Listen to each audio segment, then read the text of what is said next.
Oke, Assalamualaikum warahmatullahi wabarakatuh. Waalaikumsalam warahmatullahi wabarakatuh. Oke, Alhamdulillah wa syukurillah, la haula wa la quwwata illa billah. Yang terhormat Ibu Kepala Sekolah dan staf Dewan Guru yang saya hormati, hari ini saya selaku calon guru penggerak akan melakukan diseminasi budaya positif, yakni tentang penyebaran pemahaman dan penerapan pengalaman budaya positif yang ada di sekolah. Ya, jadi tujuan saya untuk melaksanakan diseminasi ini tak lain dan tak bukan adalah untuk memenuhi tugas saya sebagai CGP di Kabupaten Kuningan dan Provinsi Gorontalo. Yang kedua, tentunya sebagai guru saya memiliki tanggung jawab untuk bisa memberikan atau mengimbaskan apa yang sudah saya dapatkan pada pendidikan yang saya ikuti, di mana saya akan berbagi pengalaman atau berbagi pengetahuan dengan ibu-ibu semua di sekolah ini terkait dengan bagaimana penerapan budaya positif yang ada di sekolah kita nantinya. Akan melakukan esbrik terlebih dahulu. Ya, saya ingin memberikan instruksi. Ya, jika saya memberikan instruksi dengan kalimat guru berkata, maka berarti ibu-ibu harus melaksanakan itu. Ya, tapi kalau tidak ada kata guru berkata, maka ibu-ibu tidak usah melaksanakan apa yang saya perintahkan. Ya, oke, paham? Oke. Sekarang siap ya semua? Oke. Guru berkata, maju satu langkah. Guru berkata, mundur satu langkah. Guru berkata, pegang pundak teman. Lepas.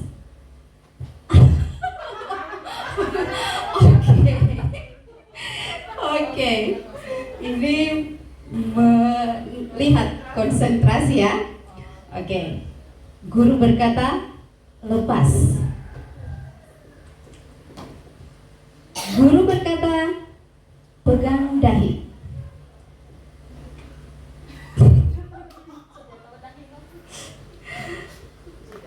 Lepaskan. Oke, guru berkata, lepaskan. Oke, baik. Lanjut. Sekarang saya ingin memberikan instruksi berupa kalau ada kata tepuk tangan, berarti ibu-ibu harus tepuk tangan. Tapi kalau tidak ada kata tangan, jadi tidak usah ditepuk. Dan saya ingin jumlah tepukan itu sesuai dengan apa yang saya katakan. Oke? Tepuk tangan 2 kali. Tepuk tangan 3 kali. Tepuk tangan 4 kali. Tepuk 1 kali. Oke, masih ada 1. Oke, lanjut. Sekali lagi ya. Tepuk tangan 2 kali. Tepuk 4 kali. Oke, tepuk pramuka.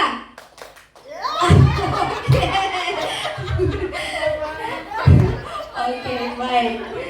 Oke, mungkin esbritnya cukup ya. Terima kasih. Silakan kembali ke tempat. Ya. Oke, yang pertama kita melihat tujuan pendidikan. Menurut Hajar Dewantara bahwa tujuan pendidikan adalah menuntun segala kodrat yang ada pada anak-anak agar mereka dapat mencapai keselamatan dan kebahagiaan yang setinggi-tingginya. baik sebagai manusia maupun sebagai anggota masyarakat. Oleh sebab itu, pendidik itu hanya dapat menuntun tumbuh atau hidupnya kekuatan kodrat yang ada pada anak agar dapat memperbaiki lakunya, ya. Maksudnya bukan dasar hidup dan tumbuhnya kekuatan kodrat anak tersebut.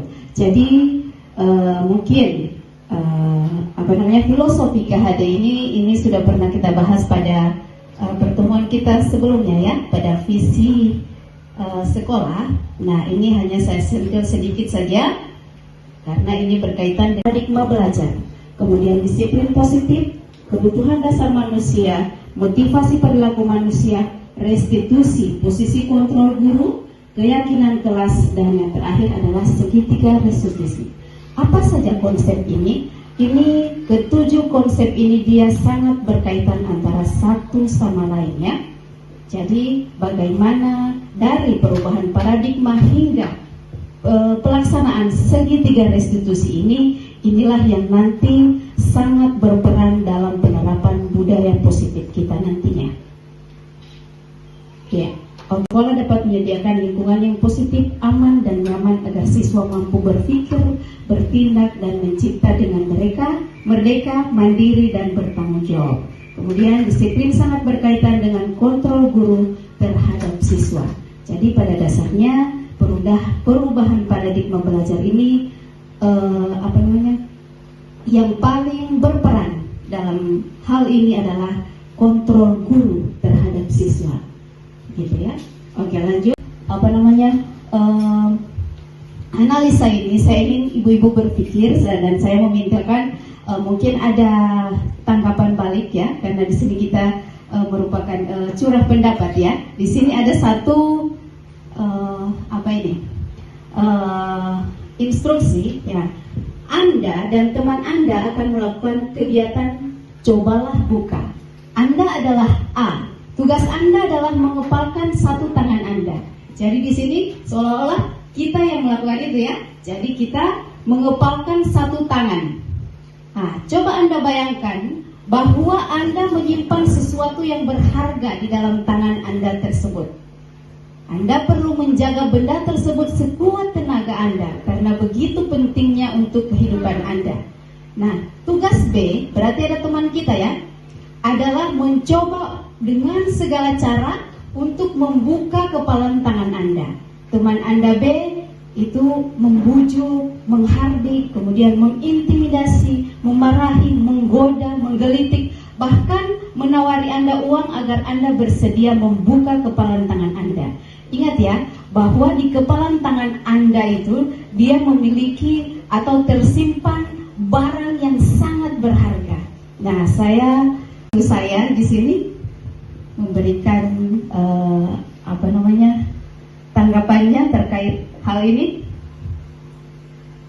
Kira-kira apakah kita mau membuka tangan itu atau tidak?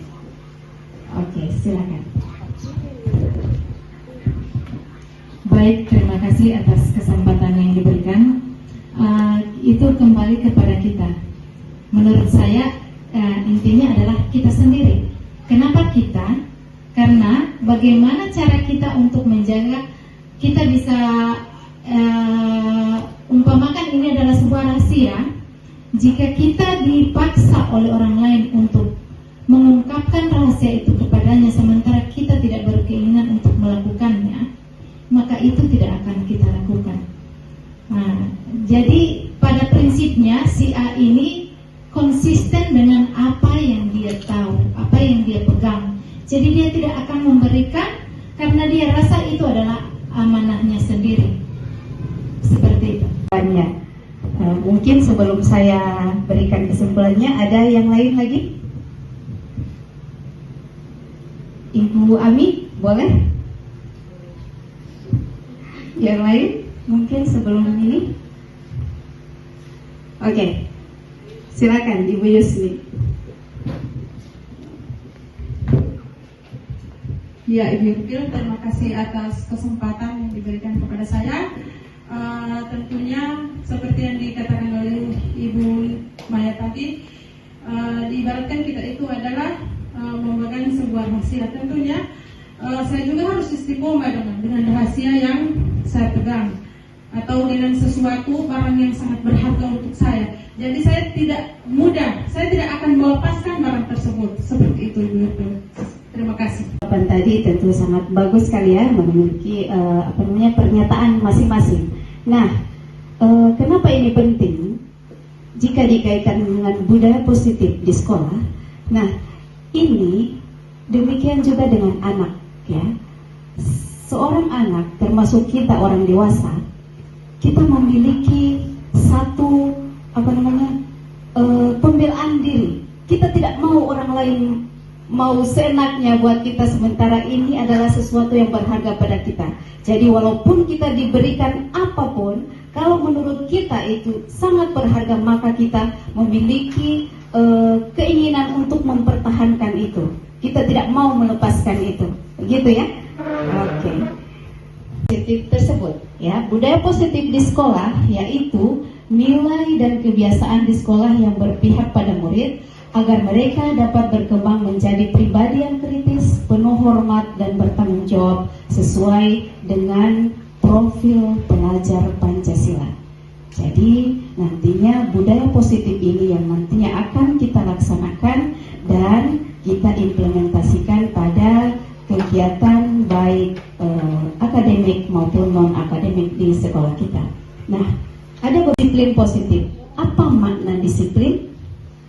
Nah, disiplin itu dia berasal dari bahasa Latin, ini yang artinya belajar. Nah, makna asal dari kata ini berkonotasi dengan disiplin diri dari murid-murid.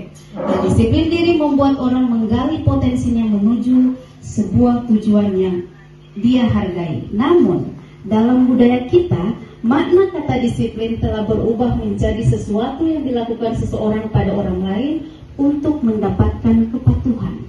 Kecenderungan umum ada kaitannya dengan profil pelajar Pancasila.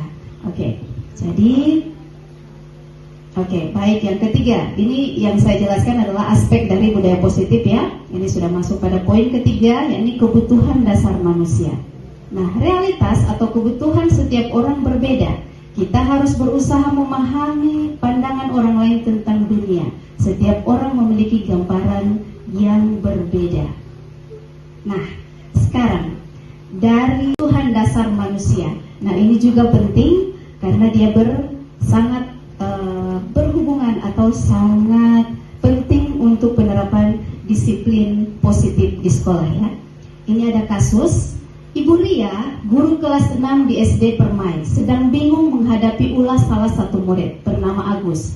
Beberapa anak telah datang dan mengeluhkan Agus yang seringkali meminta bekal makan siang mereka dengan paksa. Nah, jika Anda menghadapi situasi seperti Bu Ria, apa yang akan Anda lakukan? Menurut Anda, kira-kira apa alasan Agus melakukan hal itu? Nah, mungkin secara kasat mata, kita melihat kasus ini, kalau misalnya ada anak yang berbuat begitu di kelas kita langsung menegur, ya kan? Kita memarahinya dan lain sebagainya. Ya, itu mungkin karena kita belum tahu apa kebutuhan dasar dari anak itu, ya kan? Jadi kita langsung berikan, kembalikan, atau kau tukar itu, kau beli. Sebenarnya bukan langsung seperti itu. Ada hal-hal lain yang dapat kita lakukan. Kita harus tahu dulu kenapa anak ini berbuat seperti itu. Nah, itu yang positif. Ibu Ria sebaiknya mencari tahu alasan Agus melakukan tindakan tersebut agar mengetahui kebutuhan mana yang sedang berusaha dipenuhi Agus. Nah, perlu kita ingat bersama bahwa kebutuhan dasar manusia itu meliputi 5 aspek, termasuk kita orang dewasa, apalagi anak-anak. Nah, yang kita butuhkan ini adalah survival, ya. Survival, kemudian survival itu maksudnya kebutuhan primernya, ya, kebutuhan pokoknya. Kemudian ada yang kedua, love dan belonging, yang artinya itu adalah kebutuhan rasa cinta. Kemudian ada yang namanya power.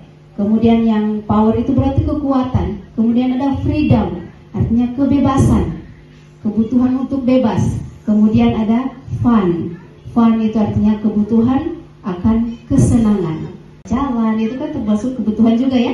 Nah, Nah sekarang terkait dengan kasus tadi, apa yang dilakukan Ibu Ria? Seharusnya kita sebagai guru, berperan sebagai guru, kita lihat dari 5 kebutuhan dasar ini. Kita lihat, yang pertama, Agus lapar dan orang tuanya tidak membawakannya bekal makan siang. Berarti kebutuhan dasarnya tentang kebutuhan makannya itu dia tidak terpenuhi. Karena dia ambil makanannya berarti dia tidak dikasih. Tapi bukan itu, mungkin ada yang lainnya. Yang kedua, teman Agus jadi perhatian Agus. Berarti di sini misalnya ada teman cewek diambil makanannya. Nah mungkin karena bukan Agus karena dia tidak bawa bekal, tetapi karena dia senang sama temannya ini. Ya kan, dia hanya ingin meminta perhatian dari temannya ini. Begitu. Nah, biasa ini orang yang suka mengganggu. Dia butuh ada kekuatan dalam dirinya. Dia ingin orang mengakui dia bahwa dia itu kuat, sehingga temannya bisa takut ke dia. Ya kan? Padahal dia sebenarnya bawa makanan. Cuma kenapa hal ini dilakukan? Yang keempat adalah freedom atau kebebasan. Agus merasa bosan kalau yang dibawakan ibunya itu saja bekalannya, sehingga dia mau menginginkan bekalan temannya. Itu, ya. Kemudian yang terakhir, fun. Itu kebutuhan akan kesenangan. Ini Agus hanya iseng dan dia menikmati ekspresi wajah temannya. Jadi Agus ini di sini dia cuma senang melihat temannya nangis mungkin. Karena dia nangis lantaran kita ada garang. Ya betul kan? Nah itu. Jadi kita tidak, sebagai guru kita tidak boleh mengambil hanya dari satu kesimpulan saja. Jadi kita harus tahu betul apa sebenarnya kebutuhan dasar anak ini sehingga dia melakukan hal tersebut. Iva menjadi gugup dan tak sengaja menjatuhkan tasnya dari kursi serta tiba-tiba menjadi gagap pada saat berupaya menjawab. Seluruh kelas pun tertawa melihat perilaku Iva yang bicara tergagap dan terkejut tersebut. Pak Seno pada saat itu membiarkan teman-teman Iva menertawakan Iva yang tergagap dan malu luar biasa. Dan malahan minta Iva untuk maju ke depan dan berdiri di depan kelas sambil menunjuk hidungnya karena tidak bisa menjawab pertanyaan Pak Seno. Nah, kelas makin gaduh dan anak-anak pun tertawa dan Iva. Mengapa? Kalau setuju mengapa? Kalau tidak setuju juga mengapa? Nah, yang kedua, menurut Anda, tindakan Pak Seno terhadap Iva adalah sebuah hukuman atau konsekuensi? Mengapa? Nah, ini juga penting. Jadi seorang pendidik kita harus tahu apa perbedaan antara sanksi atau hukuman dan konsekuensi. Oke, mungkin ada yang bisa membantu saya? Satu orang saja. Assalamualaikum warahmatullahi wabarakatuh. Waalaikumsalam warahmatullahi wabarakatuh. Menurut saya tindakan yang dilakukan oleh Pak Seno ini tidak benar karena namanya menunjuk secara tiba-tiba itu tidak dibenarkan, karena biarpun kita tahu akan tetapi ditunjuk secara tiba-tiba itu semuanya itu akan blank. Jadi saya tidak setuju dengan apa yang dilakukan oleh Pak Seno. Apalagi di sini Iva kurang menguasai pelajaran matematika, tapi dia langsung menunjuk. Terima kasih. Di sini ada perbedaan antara hukuman dan konsekuensi. Menurut saya, tindakan Pak Seno itu yang dilakukan adalah sebuah hukuman. Karena hukuman itu dilakukan secara serta-merta tanpa ada peraturannya terlebih dahulu. Kalau konsekuensi itu sudah diungkapkan terlebih dahulu. Misalkan, contoh ya, kalau kamu datang terlambat lagi besok, maka saya akan menyuruh kamu membersihkan halaman sekolah. Jadi sudah ada konsekuensinya terlebih dahulu. Tetapi kalau hukuman, misalnya dia datang terlambat, langsung cepat kamu bersihkan halaman itu. Padahal kan tidak seperti itu. Itulah perbedaan hukuman dan konsekuensi. Kedua teman kita. Oke, terima kasih atas partisipasinya. Jadi benar sekali apa yang dikatakan oleh Ibu Sakilah dan juga Ibu Maya ya. Jadi sebagai guru tentu kita harus menghindari seperti apa yang dilakukan oleh Pak Seno ini ya, dengan alasan tadi yang sudah diungkapkan oleh Ibu Sakilah. Nah, namun kita harus nanti artinya kita harus tahu posisi kita di mana. Nah, itu yang akan kita bahas nanti terkait dengan ini hukuman dan sanksi ataupun konsekuensi. Kita harus tahu mana perbedaan konsekuensi dan mana yang merupakan hukuman. Kemudian apa yang dilakukan Pak Seno itu paling umum dilakukan oleh guru-guru, ya kan? Paling umum. Karena apa? Kita belum tahu apa posisi kontrol yang harus kita lakukan. Gitu ya. Oke, lanjut. Dijelaskan oleh Ibu Maya, ada hukuman dan sanksi atau konsekuensi. Ini perbedaan antara hukuman dan konsekuensi. Nah, hukuman itu termasuk pada identitas yang gagal. Apa itu identitas yang gagal? Artinya penerapan yang sebenarnya tidak harus kita lakukan sebagai seorang pendidik. Nah, di sini hukuman itu adalah sesuatu yang menyakitkan harus terjadi. Jadi orang yang kita hukum merasa sangat tersakiti, begitu kan? Membekas di hatinya. Sedangkan konsekuensi adalah sesuatu yang harus terjadi, yang harus dilakukan karena yang harus dijalani ketika seseorang melakukan kesalahan. Kemudian apa restitusi? Restitusi itu merupakan pilihan. Nah, di sini yang hukuman dia termasuk pada identitas yang gagal, itu negatif. Kemudian antara konsekuensi dan restitusi, konsekuensi itu bersifat netral, sedangkan restitusi itu adalah sesuatu hal yang positif dilakukan. Nah, ketiga kemudian berlaku hanya pada sebuah institusi, tidak berlanjut pada kehidupan nyata. Kemudian peraturannya adalah kamu harus. Jadi kalau sudah ada kata kamu harus, berarti itu sudah masuk pada hukuman. Kemudian murid akan membenci peraturan. Nah, makanya nanti kalau di keyakinan kelas nanti tidak ada kata harus, atau ada perkataan kata tidak, ya, kata tidak bisa, kayak gitu. Ya, kemudian ada konsekuensi. Nah, sesuatu harus terjadi, kemudian tidak nyaman untuk murid, anak untuk jangka pendek, kemudian korban bisa diabaikan, murid atau anak dibuat tidak nyaman. Nah, di sini hukuman dan konsekuensi itu adalah ada beda-beda tipisnya, ya. Hukuman itu terlalu keras, sedangkan konsekuensi sebenarnya itu juga agak ringan, tetapi kayaknya dia hanya berlaku atau bertahan dalam jangka waktu yang pendek. Kemudian dia memerlukan monitoring dan supervisi terus-menerus dari seorang guru. Kemudian membantu penerapan itu peraturan dalam masyarakat. Apa peraturannya? Nah, mampukah kamu melakukannya? Nah, masih agak lebih ringan dari kata kamu harus, ya toh? Itu untuk konsekuensi. Itu ya, restitusi. Karena di sini restitusi hanya pada fokus pada pemecahan masalah, dan kita menanyakan apa yang diinginkan anak sehingga dia melakukan hal tersebut, ya kan? Kemudian kita dengan ada rasa empati kepada siswa, kemudian siswa juga tidak merasa takut dengan dengan kesalahan yang sudah mereka lakukan. Yang penting mereka memberikan solusi atas masalah atau kesalahan yang sudah mereka lakukan tersebut. Kemudian murid akan cenderung lebih menghormati dirinya dan orang lain. Itu kalau restitusi. Mana yang masuk pada hukuman dan konsekuensi. Nah, lari mengelilingi lapangan basket 2 kali karena terlambat. Ini hukuman atau konsekuensi? Oke, terima kasih. Hukuman. Yang kedua, membersihkan coretan yang dibuatnya di meja tulis. Hukuman atau konsekuensi? Iya, bagus sekali. Konsekuensi. Murid diminta push up 15 kali karena tidak menggunakan masker ke sekolah. Oke, hukuman. Menggantikan kertas tugas teman yang telah dicoret-coret. Hukuman atau konsekuensi? Iya. Berjemur di lapangan. Hukuman atau konsekuensi? Hukuman. Murid diminta telanjang kaki sepanjang hari.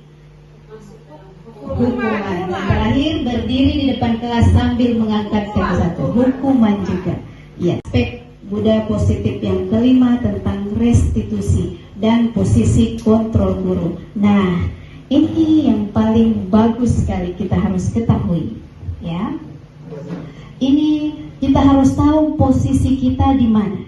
Apakah sebagai penghukum, pembuat rasa bersalah, sebagai teman, pemantau, atau manajer. Nah, dari kelima posisi kontrol ini, mana yang seharusnya kita ambil? Ya, di sebelah mana kita? Nah, sekarang ini kira-kira kita di sebelah mana? Apakah sebagai penghukum, apakah pembuat rasa bersalah, atau sebagai teman bagi siswa, atau sebagai pemantau atau manajer? Nah, nanti kalau kita sudah tahu semua, kita akan bisa memilih harusnya kita sebagai pendidik mau ambil posisi yang mana, yang terbaik. Kalau dilihat, yang paling banyak kita lakukan sekarang ini adalah sebagai penghukum, ya. Iya, jadi setidaknya atau seharusnya kita sebagai pendidik kita harus menghindari yang namanya sebagai penghukum, ya. Ya Allah, gara-gara kita masuk jadi begitu, ya toh? Jadi kita hanya menghukum siswa supaya dia merasakan dirinya itu sangat bersalah, sehingga di situ dia cenderung akan menyendiri. Isalah gara-gara sudah gitu kan? Itu kalau pembuat rasa bersalah. Jadi ini juga tidak bagus untuk kita lakukan. Nah, lanjut. Kamu tidak pernah benar melakukannya. Nah, ini adalah ketegasan. Berarti masuk pada penghukum. Coba kamu sudah melakukan ini, kamu tidak benar itu. Gitu kan? Nah, sekarang yang ketiga, ayolah lakukan demi ibu, lakukan demi bapak. Ini berarti kita berperan sebagai teman. Nah, kalau kita berperan sebagai teman, kadang-kala siswa merasa tidak menghargai kita lagi, ya kan? Coba ibu bikin taman kita, ibu tidak marah, ayolah lakukan demi ibu, atau hai. Mungkin menurut kita, dia bilang hai, berarti kita memberikan ada keakraban dengan siswa. Tapi sebenarnya posisi kontrol kita sebagai teman itu sekurang-kurangnya kita harus hindari juga, ya, karena di sini ada akibatnya tersendiri. Kemudian, apakah kamu mau mendapatkan stiker bintang hari ini? Nah, itu kita biasanya kelas 1 paling banyak, ya. Kita masuk pada pemantau. Jadi kita melihat apa yang dilakukan oleh anak-anak, kemudian kita memberikan apresiasi kepada mereka dengan memberikan bintang misalnya, atau sekedar pujian hari ini. Bisa menyelesaikan masalah ini. Nah, ini yang penting. Kita masuk pada posisi kontrol sebagai manajer. Dan yang terakhir, kamu selalu yang paling terakhir ini juga penghukum, memberikan pernyataan kepada siswa atau hukuman berupa berarti dia sudah melabel siswa kalau kamu yang selalu seperti itu, ya toh? Oke. Jadi yang paling Oke, sekarang kita masuk kasus 1. Nah, sebentar, nanti itu pesan dari Bu Vivi. Sebagai manajer, seharusnya kita menjadi guru itu yang kita pilih yang paling penting adalah sebagai manajer, ya, pemantau dan manajer. Yang kita hindari ini yang 3 ini, sebagai penghukum, pembuat rasa bersalah, dan sebagai yang tadi, yang ketiga, teman. Iya. Nah, ibu santai saja Bu, itu kan mereka tidak serupa tidak menghargai Ibu Vivi, karena menurut mereka Ibu Vivi ini baru 1 tahun menjadi guru di sekolah itu. Mereka hanya dengar pada Pak Harun sebagai wali kelas mereka. Artinya, Ibu Suti pun melanjutkan bahwa membuat kesalahan adalah hal yang manusiawi dan bahwa mempertahankan diri adalah hal yang penting. Namun meminta Dino memikirkan cara lain yang mungkin lebih efektif karena saat ini Dino berada di ruang kepala sekolah. Ibu Suti melanjutkan bertanya, kancing begini. Ibu Suti pun kembali bertanya ke Dino apakah yang akan dia lakukan untuk menggantikan ketiga kancing Anto yang terlepas. Nah, Dino berpikir sejenak, namun menjawab, wah tidak tahu Bu, saya lem kembali mungkin ya Bu. Ibu Suti berpikir sebentar lagi, kalau dilem nanti mudah terlepas. Dino, bagaimana kalau kamu menjahitkannya saja? Menjahit? Mana saya tahu Bu. Ibu Suti meneruskan, apakah kamu bersedia belajar menjahit? Dino berpikir sejenak, memandang ke meja Anto, dan Ibu Suti bilang kalau Pak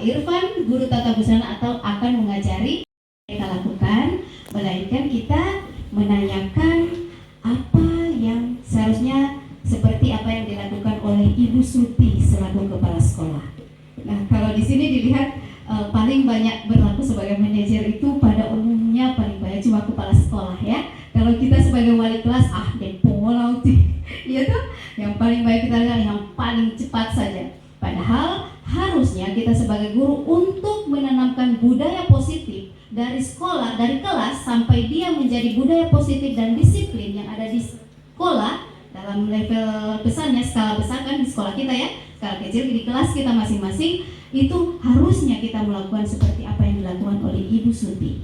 Setiap anak yang melakukan kesalahan, kita lakukan kita berikan pertanyaan-pertanyaan yang membuat mereka ketika melakukan kesalahan, mereka tidak akan merasa bersalah, tetapi mereka memiliki solusi untuk bisa menyelesaikan masalah itu. Oke? Dampaknya pada murid. Nah, ini sebagai penghukum, ini ada dampaknya juga, membuat rasa bersalah. Di sini terlihat dampaknya, merasa rendah diri sebagai teman, jadi lemah, tidak mandiri, tergantung, ya kan? Kalau ada anak yang kita jadikan teman, malah anak itu menjadi lemah dan semuanya apa-apa karena dia rasa gurunya berteman dengan dia, biar cuma melakukan kesalahan sedikit pun sudah lari ibu, kenapa dia supaya dipas saya ibu. Nah, ini penting juga karena keyakinan kelas ini adalah sesuatu hal yang harus kita laksanakan di kelas kita setiap menjelang tahun ajaran baru, ya kan? Ini kesepakatan yang pertama kita lakukan sebelum nantinya kita melakukan asesmen awal pembelajaran. Oke? Ini keyakinan kelas adalah nilai-nilai kebajikan atau prinsip-prinsip universal yang disepakati bersama secara universal, lepas dari perbedaan agama, suku, negara, dan bahasa. Iya. Nah, seorang akan lebih bersemangat untuk menjalankan keyakinan kelas itu berbeda. Ya. Misalnya orang bikin ada tata tertib atau peraturan kelas. Nah, itu sebisa mungkin kita hindari kata peraturan, ya. Kita masuk pada kata keyakinan kelas, di mana keyakinan itu yang kita yang dibuat bersama, kesepakatan antara guru dengan siswa dan antara siswa dengan siswa itu sendiri. Hanya perintah saja. Oke? Selalu kembalikan buku ke tempatnya. Itu kan cuma berupa perintah yang harus ditaati, tetapi kita ubah dia menjadi keyakinan atau nilai kebajikan berupa tanggung jawab. Jadi anak merasa bertanggung jawab ketika dia mengambil buku, harusnya dia mengembalikan pada tempatnya karena dia sudah merasa ada tanggung jawab di dalamnya.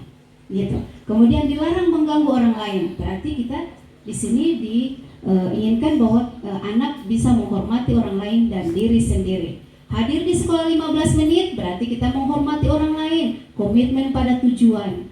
Kemudian dilarang melakukan kekerasan, artinya itu nilai kebajikannya berupa keselamatan dan menghormati orang lain juga. Dilarang menggunakan narkoba, berarti masuk pada kesehatan. Pergantian atau menunggu giliran, berarti menghormati orang lain berupa kesabaran dan sebagainya.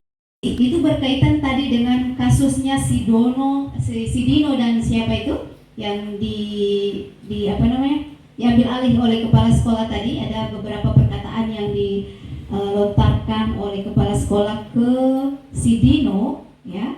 Itu dia masuk pada segitiga restitusi. Proses menciptakan kondisi murid untuk memperbaiki kesalahan mereka sehingga mereka bisa kembali pada kelompok mereka dengan karakter yang lebih kuat.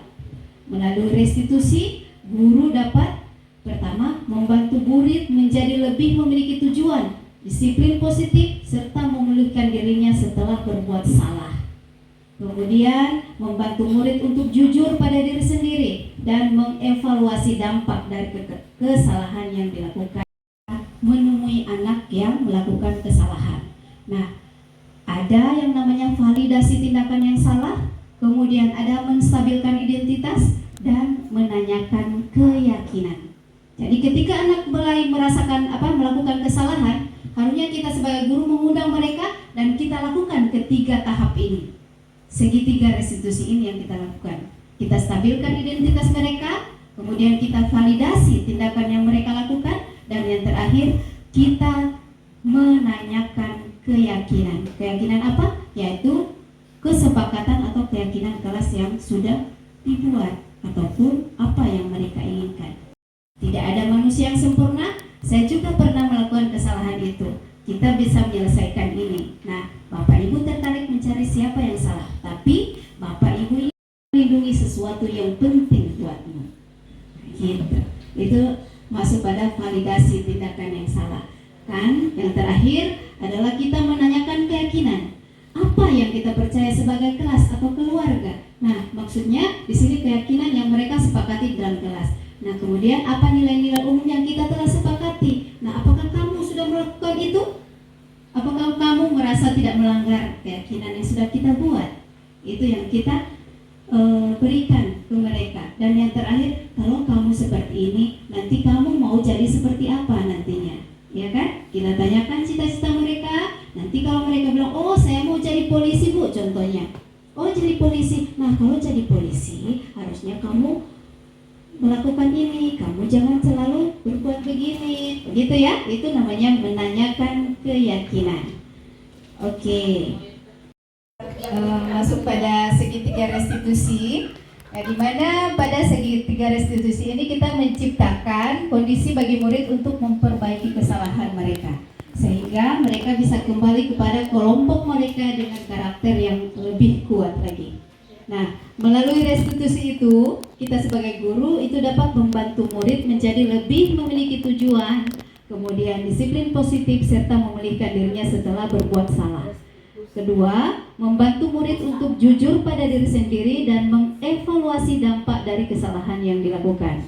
Dan yang terakhir, memberikan penawaran dan bukan paksaan. Nah, ini ada tahapan segitiga restitusi yang nantinya akan kita jalankan untuk membangun budaya positif di kelas kita dan nantinya dapat tercapai budaya positif di sekolah kita.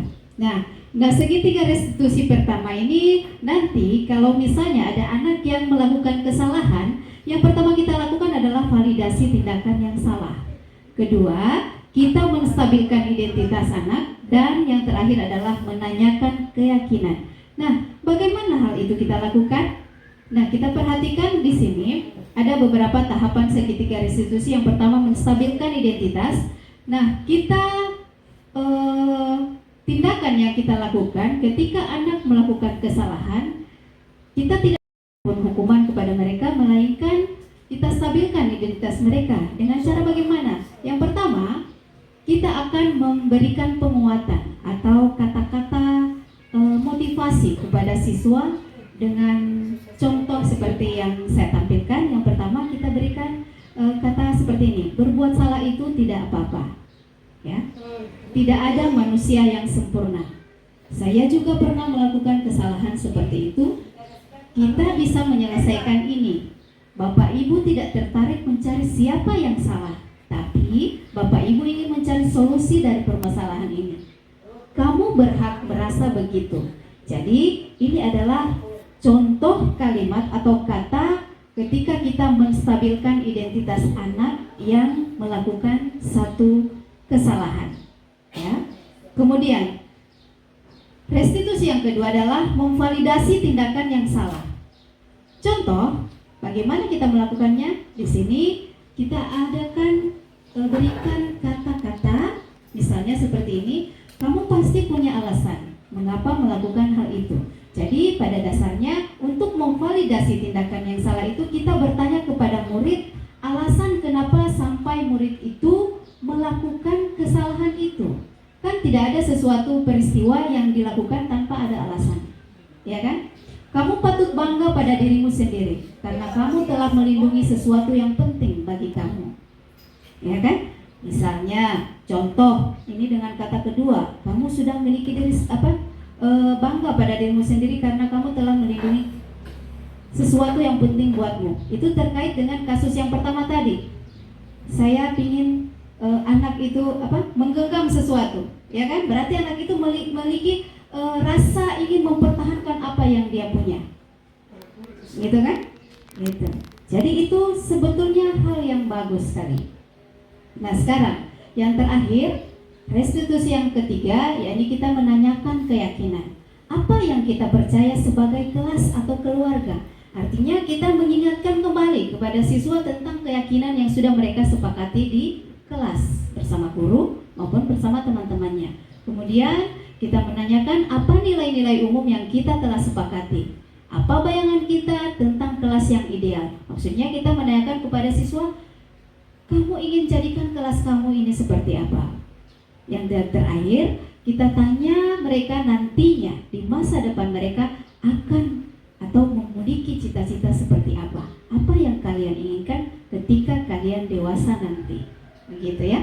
Itu namanya menanyakan keyakinan kelas. Sehingga dengan menanyakan keyakinan mereka, mereka akan memiliki karakter yang kuat, akan memiliki satu niat. Nah, saya harus perbaiki ini supaya nanti cita-cita yang saya harapkan bisa tercapai. Begitu maksudnya dari itu. Tujuannya seperti itu. Oke. Sekarang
Iya, bagus sekali. Jadi akan berusaha untuk tidak tidur larut malam ya, dan bangun pagi-pagi sekali sehingga ke sekolah tidak terlambat.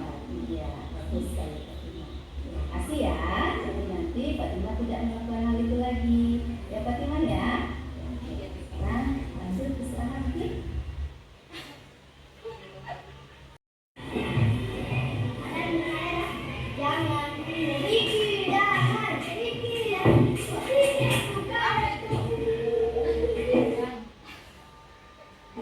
Apa kalian tahu kenapa ibu ajak kalian ke ruangan ini? Kenapa? Oh, karena tadi Anggi sudah buat ada nangis ya? Oke. Nah, tadi Anggi buat ada nangis, Anggi merasa bersalah atau tidak? Ya? Oh, dan gimana? Anggi, setiap orang yang membuat salah pasti akan memperbaikinya ya. Nah, semua orang pasti pernah melakukan salah, termasuk ibu. Ibu pun pernah melakukan salah. Jadi bukan Anggi saja yang pernah melakukan salah. Oke? Nah, tadi Anggi sudah ada menangis. Nah, kira-kira alasannya kenapa sampai Anggi buat si Ada sampai dia menangis? Kemudian, oke. Kasus yang sudah saya lakukan atau sudah dijalankan tentang restitusi atau segitiga restitusi di dalam kelas saya ya, yakni bagaimana kita menstabilkan identitas, kemudian validasi tindakan yang salah, dan yang terakhir adalah menanyakan keyakinan. Jadi itu 2 kasus contoh yang sudah terjadi di dalam kelas dan saya sudah melakukan restitusinya. Dan ini saya berharap bahwa kegiatan ini atau segitiga restitusi ini nantinya akan bisa sama-sama kita jalankan atau kita implementasikan guna membangun budaya positif yang ada di sekolah kita nantinya, gitu ya. Karena pada dasarnya jika kita melakukan budaya positif itu tanpa ada kerjasama seluruh warga sekolah, misalnya hanya saya di kelas 4 saja yang melakukan itu dan selanjutnya di kelas-kelas lain tidak melakukan itu, maka secara otomatis budaya positif yang kita inginkan di sekolah itu tidak sama sekali terwujud. Padahal jelas sekali bahwa tujuan pendidikan kita tentunya untuk tatanan disiplin ya, berupaya melakukan segala tindakan-tindakan itu berdasarkan moral atau sesuai dengan budaya yang ada di sekolah ini. Itu terkait dengan juga visi yang sudah kita sepakati bersama waktu itu. Ada budaya. Budaya di sini dia berkaitan dengan budaya positif yang nantinya insya Allah akan sama-sama kita jalankan sehingga apa yang kita harapkan di sekolah ini berdasarkan dengan